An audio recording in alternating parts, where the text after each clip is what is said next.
अगर एक माँ गर्भावस्था के समय जब गर्भवती हो उस समय अगर 3 बातों का ख्याल रखे, 3 बातों का, तो भगवान तो नहीं बल्कि उनके गुणों का बेटा पूर्ण तरीके से आपके घर में जरूर पैदा होगा। पहला, ओ भाभी फोन रखो। पहला, माताओं को गर्भावस्था के समय विशेष ध्यान रखना है कि जब गर्भवती हो तो सुबह उठ करके 1 या 2 किलो जौ या गेहूं चाकी से पीसे, सुबह 4 बजे उठ के। हाँ तुम सुन रही हो, तुम इतने वाली, हाँ इनको ही सुना रही हो। दूसरा, सुबह उठ करके गाय के 21 या 11 परिक्रमा लगाए। तीसरा, शाम को सोने से पहले 1 गिलास गाय का दूध सेवन करें। अब आप सोच रहे हो चाकी पीसने से क्या होता? महाराज जैसे जैसे चाकी घूमती है वैसे ही वैसे भगवान का सुदर्शन चक्र घूमता है, और जो चाकी के अंदर से आवाज आती है वैसी आवाज भगवान के घंटे और घड़ियालों से आती है। उसका पूर्ण असर आपके पेट में पल रहा बच्चा या बच्ची उस पर पड़ता है।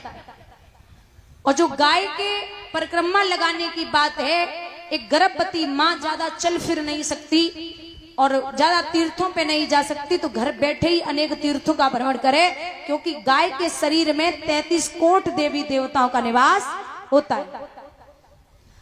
अब बचा गाय का दूध। गाय का जो बछड़ा होता है वो पैदा होते ही होते खड़ा हो जाता है, तो गाय का जो बछड़ा होता है वो पैदा ही होते खड़ा हो जाता है। गाय के दूध में बड़ी शक्ति, बल और ज्ञान होता है। जो गर्भावस्था में मैया गाय का दूध सेवन करेगी उसका बालक या बालिका बड़ा बुद्धिमान और ज्ञानी पैदा होगा। और ज्यादा न है सके तो कम से कम अगर घर में रामचरितमानस, रामायण जो भी गीता है तो उसका 1 पेज, 1 पाठ जरूर कर ले रोज, बड़ा ज्ञानी और बुद्धिमान पैदा होगा। अगर अब तो जैसे भागवत ना सुनने जा पाओ तो फोन पे पूरे सोशल मीडिया पे भागवती पढ़ी है, किसी अच्छे से संत की, किसी अच्छे से विद्वान की भागवत श्रवण कर लो।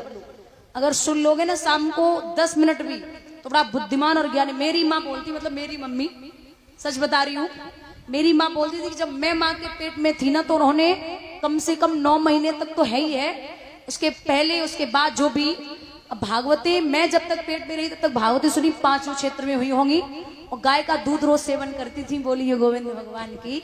अब मुझे जहां तक लगता है थोड़ा बहुत तो असर हुआ है, ज्यादा नहीं हुआ लेकिन थोड़ा बहुत तो असर है गाय के दूध का। तो आप भले ही जा ना पाए कहीं, लेकिन घर पे बैठ के ही गीता या रामायण का पाठ करती रहें। ये होवे गुनाए ना, हीरो हीरोइन की फोटो चाहिए जो बिटिया एकदम श्रीदेवी जैसी पैदा होवे, हाँ सुंदर सी। बाकी आपका विचार है। और पराये पुरुष का साथ न करे, 9 महीने तक मायके न जाए, हो सके तो।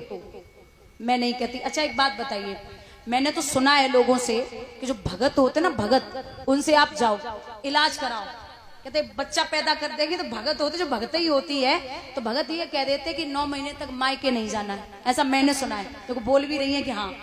तो ये बताइए ऐसा वो कोई क्यों ही बोलते, मतलब ऐसा मायके में क्या है जो नहीं जाना चाहिए? लेकिन ऐसा विद्वान भी कहते, भागवत भी कहती है कि जब तक माँ गर्भावस्था में है तब तक मायके न जाए। कोई मजबूरी है तो बात अलग है, वैसे नहीं जाना चाहिए। और वो समय भी गया भैया। पहले एक चीज होती थी, जब माताएं मांग भरती थी ना, मांग तो यहाँ से भरती थी पूरा यहाँ तक, और अब किनारे पे ही धर लेती। सुनने को लड़ाई होगी, किनारों बहु ही धरो। पहले एक समय था जब माताएं साड़ियां बांधती थी तो बढ़िया अच्छे से, मतलब पूरा शरीर ढका होता था, ब्लाउज भी इस तरीके से चलते थे पूरा यहाँ तक, जो शरीर दिखता ही नहीं था।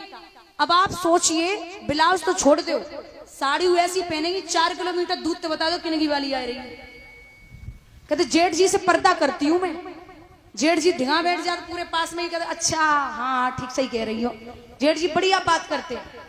कोई मजबूरी है तो बात अलग है, बाकी थोड़ा सा। अब एक बात बताऊं, पहले एक समय था, आज भी है कुछ घरों में, माताएं आज भी बच्चे का मुंह धुल के, बच्चे का मुंह धुल के और साड़ी के पल्लू से मुंह पोंछ देती हैं आज भी। उनकी एक परछाई होती है माँ की साड़ी के पल्लू में, बड़ा वो होता है कि हाँ प्यार है, माँ का लाड़ दुलार छुपा हुआ है।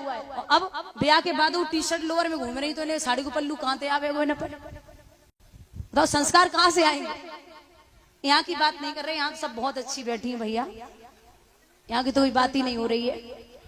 हमें सच में यहाँ की बहुत बढ़िया है, शाम को रोटी को इंतजाम हमें करवाने हैं। हाँ सच में सही, बहुत अच्छी है ये यहाँ की तो पतियों की सेवा बहुत करती हैं। सुबह बड़ी वाली भाभी पति की सेवा में लगी पड़ी थी, हाँ मुझे दिखा रही थी, मैं बहुत पति की सेवा करती हूँ। अच्छी बात है, सेवा करो, बढ़िया से ध्यान रखो, पति परमेश्वर होता है, पति की सेवा करनी जरूरी है। तो भैया यहाँ भगवान ने मैया अदिति के गर्भ से अवतार लियो, भगवान भोले बाबा के द्वारे पे जाए के भिक्षा मांगी है। 52 भगवान जो 52 अंगुल के हैं, और एक हाथ में छतरी है, एक हाथ में कमंडल है। सक्षिदानंद स्वाधीन ब्रह्म फसिए फिक्र के चंगुल में, रह गए समाकर विश्व रूप केवल 52 ही अंगुल में। तन पर वो पीतांबर न रहा, छोटा सा पीला कम्बल है, वो शंख नहीं वो चक्र नहीं, हाथों में दंड कमंडल है। वैजंती कौस्तुम भूलिए, सीधी तुलसी की माला है, ब्रह्मांड दबाने वाले के दवरही बगल मृगशाला है। बड़ा सुंदर सा स्वरूप है। लिखते हैं विद्वान,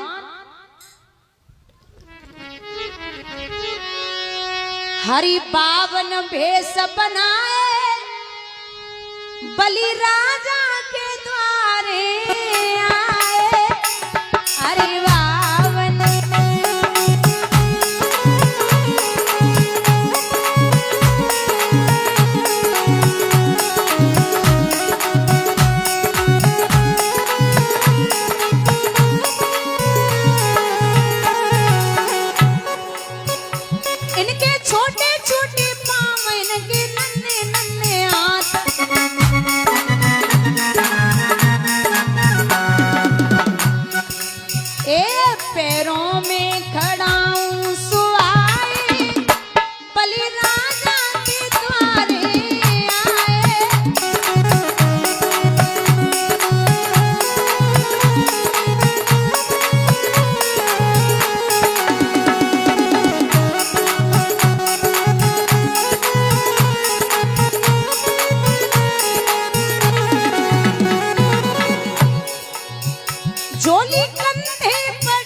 तपस्या की है, भगवान प्रसन्न हुए।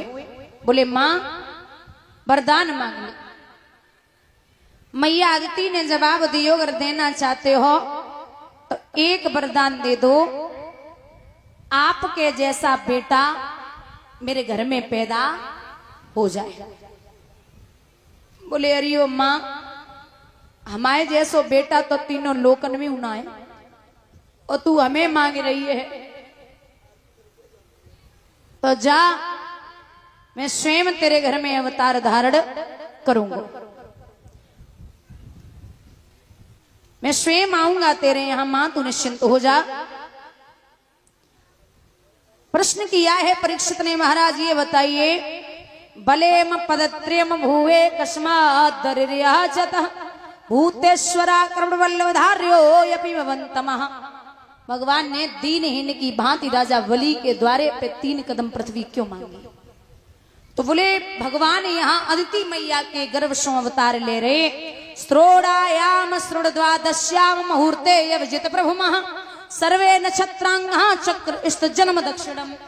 भगवान ने जिस समय अवतार लिया है उस समय चंद्रमा श्रवण नक्षत्र में थे, भाद्रपद के मास की शुक्ल पक्ष की श्रवण नक्षत्र वाली द्वादशी थी और अभिजित मुहूर्त था जब भगवान आए। और जितनी भी माताएं यहाँ बैठी वो ध्यान से सुनना,